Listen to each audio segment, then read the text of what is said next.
Oil $100 के आसपास चला गया है। यूएसए और ईरान की वॉर का पूरा सीन बना हुआ है, टेंशन बनी हुई है। लोग बोल रहे हैं कि स्टॉक मार्केट जो निफ्टी है 20,000 पे आ जाएगा। तो सच क्या है?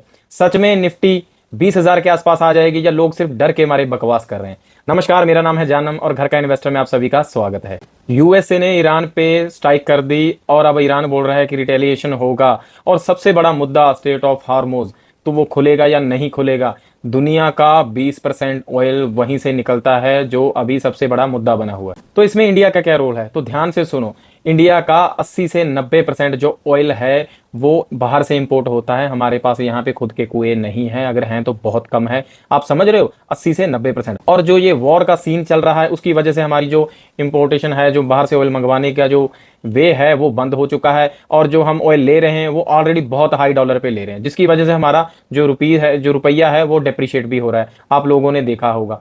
तो हमारे इंडिया में इसका क्या इंपैक्ट आ सकता है? सबसे पहले देखो, अगर ऑयल $100 से भी ऊपर चला गया तो हम इंडिया में भी महंगाई बढ़ेगी। ठीक है, महंगाई बढ़ेगी, पेट्रोल महंगा होगा, पेट्रोल महंगा होगा तो ट्रांसपोर्ट महंगा होगा, ट्रांसपोर्ट महंगा होगा तो जो चीजें चल रही हैं, जो हर रोज का इतना आवाजाही है हमारे देश की, वो ठप होगी, वो महंगी होगी और जिसकी वजह से इन्फ्लेशन बढ़ेगी।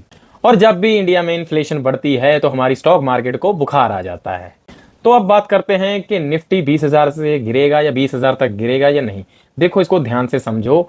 अगर हमारे देश में इतना भी कुछ सारा कुछ हमारा ऑयल पे डिपेंड नहीं है, हमारी जो देश की जीडीपी है, इकोनॉमी है, उसके पीछे और भी बड़े बड़े पिलर्स हैं जिसकी वजह से हमारा देश स्ट्रॉन्ग पोजीशन पे है। मतलब ऐसे हमारे पिलर्स हैं जिनकी वजह से हमारा देश है जो स्टेबल है।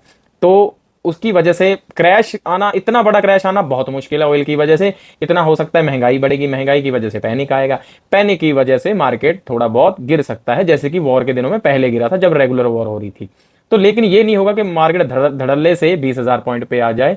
ऐसा मेरे हिसाब से होना बहुत मुश्किल है। ऐसी चीजें तब होती है जब कुछ भी कंट्रोल में ना हो, सब कुछ आउट ऑफ कंट्रोल हो जाए। क्योंकि एक बात ध्यान से समझो, हमारा देश सिर्फ ऑयल पे डिपेंड नहीं है। हमारी जीडीपी ग्रो कर रही है, यहाँ पे लोग खर्च कर रहे हैं, कंपनीज हैं जो बड़ी बड़ी वो प्रॉफिट कर रही हैं। तो इतना बड़ा क्रैश आना मुमकिन नहीं है।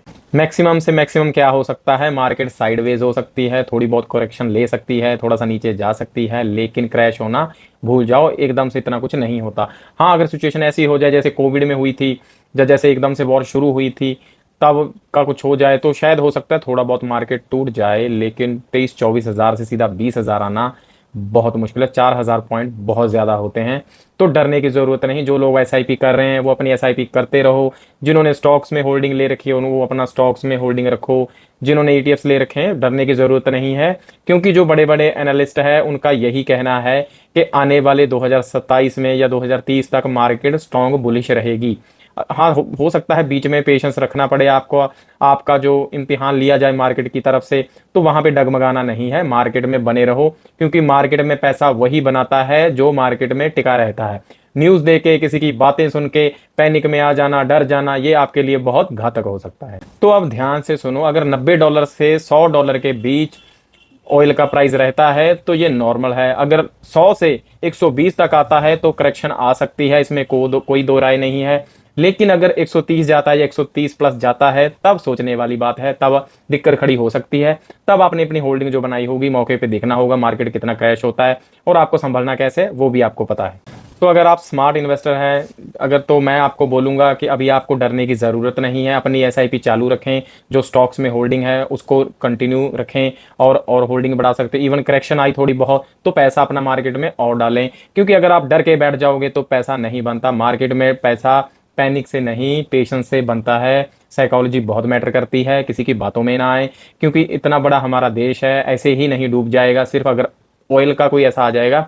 हाँ, थोड़ी सी दिक्कत आएगी शुरू में। एक बात ध्यान से समझ लो, जो मोस्ट इंपॉर्टेंट रह गया मेरा, अभी ऑयल बहुत महंगा है, ठीक है, लेकिन हमारे आप धीरे धीरे देखो तो सरकार का भी ध्यान है ग्रीन एनर्जी की तरफ। ईवी व्हीकल्स आने शुरू हो गए हैं, गाड़ियां आने लग गई हैं, है ना। आपने देखा होगा कितनी टाटा महिंद्रा की कितनी गाड़ीज आने लग गई हैं, बाइक्स आने लगी हैं, स्कूटी भी। तो धीरे धीरे हम शिफ्ट हो रहे हैं। ये प्रॉब्लम ज्यादा देर नहीं रहेगी। हाँ, ऐसा हो सकता है कि ऑयल की वजह से हम, क्योंकि हमारी डिपेंडेंसी बाहर के देशों पे है, इसलिए हमें ग्रीन एनर्जी की तरफ ध्यान देना है। और धीरे धीरे लोग शिफ्ट भी हो रहे हैं। मोदी जी जो बोल रहे हैं, लोग धीरे धीरे उसको फॉलो भी करना शुरू कर रहे हैं। और आप कमेंट करके बता सकते हैं कि अपनी तरफ से कि मार्केट सच में 20,000 तक गिरेगा या नहीं गिरेगा, और अगर गिरेगा तो कितना गिरेगा, और अगर ऊपर जाएगा तो कितना जाएगा। यहां तक वीडियो को देखने के लिए आपका बहुत बहुत धन्यवाद। मिलते हैं नेक्स्ट वीडियो में। जय हिंद।